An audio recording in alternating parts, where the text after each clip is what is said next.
14:25. Sheriff's out, sheriff's out, sheriff's out. The water is coming up. The streets are deserted. And I am with the storm chasers. David Zeitlin. Charlotte Zeitlin.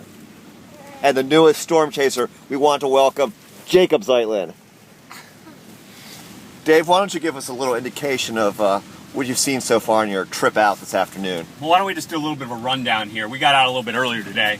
Just take a look at the tide, see what was going on. Wanted to get a sense of wind, sense of rain, sense of the energy the storm's really bringing to us. And I got to tell you, earlier it was phenomenal. We're really excited about what we're seeing, really excited. So it's been about 3 or 4 hours. We're getting out here again. We're going to go take a look. We're going to see where the tide is now, see if the storm surge is coming up. And really, we're just excited to see what the water's doing. So are you going back to some of the areas you've checked earlier to see how it's been affected in the last couple of hours?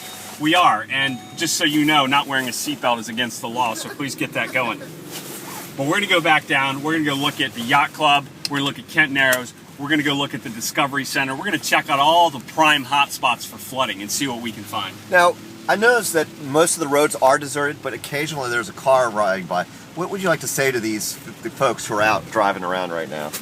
Well, if you're not properly equipped, you shouldn't be out. If you don't have emergency supplies, you shouldn't be out. If you don't have a flashlight, you shouldn't be out. This is really a dangerous time to be doing anything but having 2 hands on the wheel.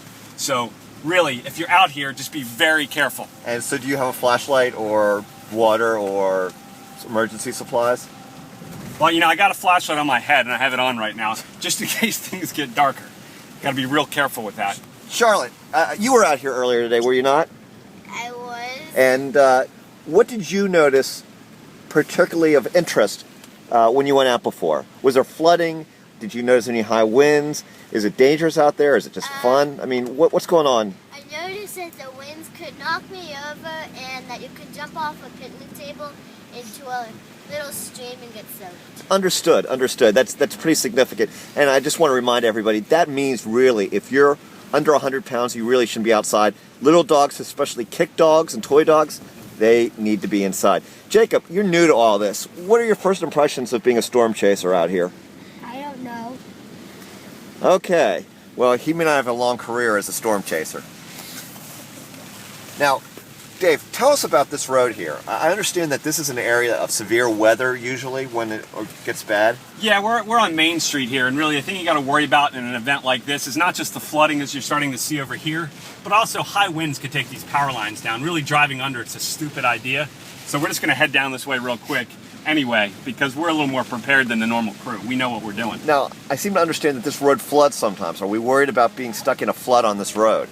There could be a flood. Right now, what we're dealing with, again, is a freshwater flooding event, so it's not going to come up as quickly. What we're really worried about is the tidal flooding and whether that comes. At this point, we're not so sure we're going to see that, so we're going to see what the combination is down here. But high water is certainly a problem, certainly a challenge, something we want to be real careful about. I seem to remember a couple years ago we came down this road late at night during a storm, and God, that was just some scary moments. Well, let's take a look right here.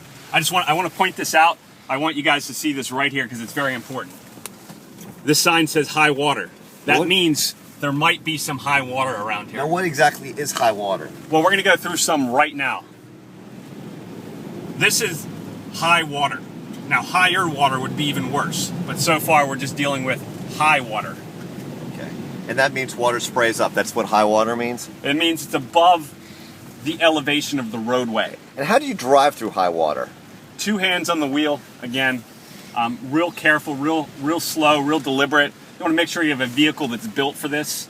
We happen to have a flood vehicle here, so we're in good shape. And I noticed that you do it with 1 hand, so you must be a professional. Yes, exactly. 2 hands would be better, but I can't make these sort of gestures and characterizations with my hand on the steering wheel. That's wonderful. Well, I appreciate that. We'll check in with you here shortly when we get to Kent Narrows. Yep, that sounds good. We'll see you then. Okay, I'm signing off.